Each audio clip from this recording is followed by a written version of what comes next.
Bismillahirrahmanirrahim. Assalamu alaikum. Today we will discuss about the misjoinder and non-joinder of the CPC में इसका concept क्या है। तो सबसे पहले misjoinder का सिंपल ये concept है, कोई ऐसी पार्टी जिसको ज्वाइन करने की ज़रूरत ही नहीं थी लेकिन उसको ज्वाइन या उसको शामिल किया गया है सूट में, उसकी ज़रूरत नहीं थी। ठीक है जी।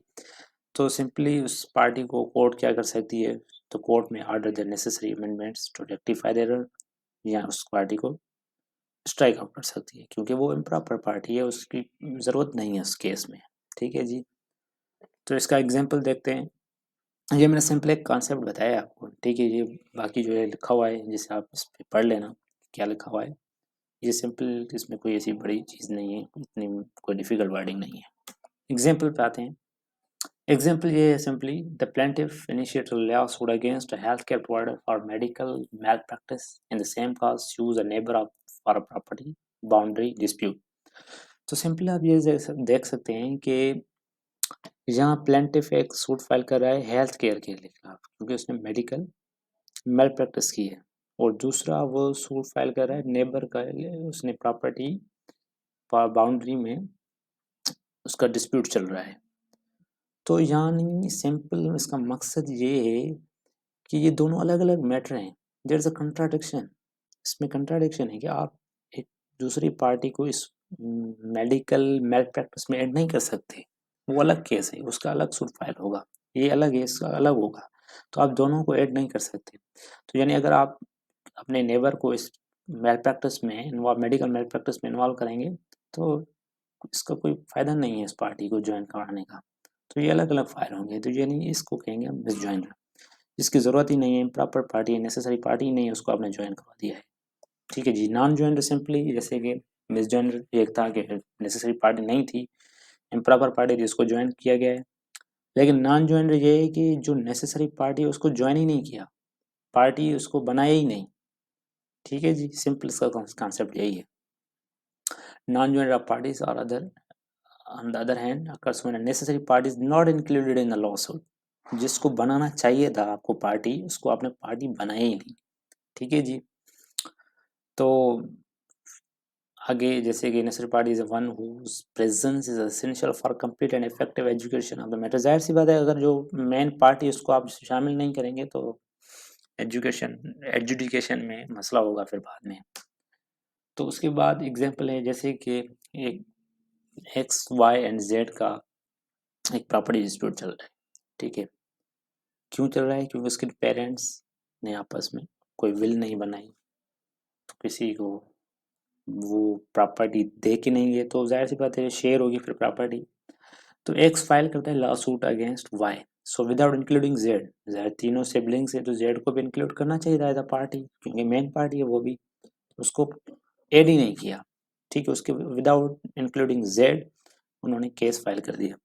तो यानी Z is a necessary party है यहाँ पर in this case because the dispute involves the right interest of all the three siblings. Without Z being a part of the lawsuit, the court may not be able to make a complete and fair determination of the matter।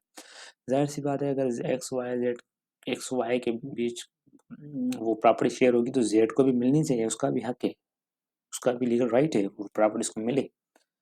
तो वो भी proper party थी, necessary party थी, उसको join नहीं किया, तो ये नॉन ज्वाइनर हो गया। इसका कॉन्सेप्ट एग्जाम्पल से आप इसे समझा लें। उसके बाद समझ रहे हैं direct reading misjoinder and nonjoinder. तो यानी सिंपल इसमें रूल ऑर्डर वन रूल ये 9 ये कहता है कि no suit shall be defeated. इस वजह से सूट डिफीट नहीं होगा कि मिस जॉइनर और नॉन जॉइनर की वजह से, पार्टीज की वजह से। तो कोर्ट में in every suit deal with the controversy so as far regard as the rights and interests of the parties actually before it। तो कोर्ट वो उस कंट्रोवर्सी को डील करेगा जिसमें पार्टीज के राइट्स एंड इंटरेस्ट इन्वॉल्व हैं, उसको डील करेगा। तो सिंपली ये rule 9 order 1 CPC should be read with section 99 of this code. ये मैंने एक रेफरेंस के तौर पर आप दिया है, ये अलग क्वेश्चन भी आ सकता है सेक्शन 99 का। यहाँ अगर ऑर्डर वन रूल 9 का क्वेश्चन आता है तो उसको आप रेफरेंस के तौर पर दे सकते हैं। ठीक है, मतलब एक एक्स्ट्रा लिखने के लिए, अच्छा लगने के लिए रेफरेंस तो दे सकते हैं आप, मार्क्स अच्छे ले सकते हैं आप इससे। तो इसकी डायरेक्ट रीडिंग पढ़ते हैं। तो no decree shall be reversed or substantially varied, nor shall any case be remanded। कोई डिग्री रिवर्स नहीं होगी, वेरी नहीं होगी, या वापस लोअर कोर्ट में रिमांड नहीं होगी, न appeal on account of any misjoinder और नॉन जॉइंडर पार्टीज, और या कॉज ऑफ एक्शन की वजह से या एनी एरर की वजह से, इस बुनियाद पर ये वापस नहीं जाएगी, रिवर्स नहीं होगी डिग्री। हाँ, अगर उस डिग्री में वो अफेक्ट कर रहा है मेरिट्स ऑफ द केस को, अगर वो डिग्री की इरेगुलरिटीज जो आई हैं उसमें हैं, जो भी प्रोसीडिंग्स के दौरान हुई हैं, अगर वो मेरिट्स ऑफ द केस को इफेक्ट कर रहा है या जुरिस्डिक्शन ऑफ द कोर्ट्स को इफेक्ट कर रहा है, फिर तो वो डिग्री वापस जाएगी, रिमांड भी होगी, रिवर्स्ड भी होगी, वेरी भी होगी।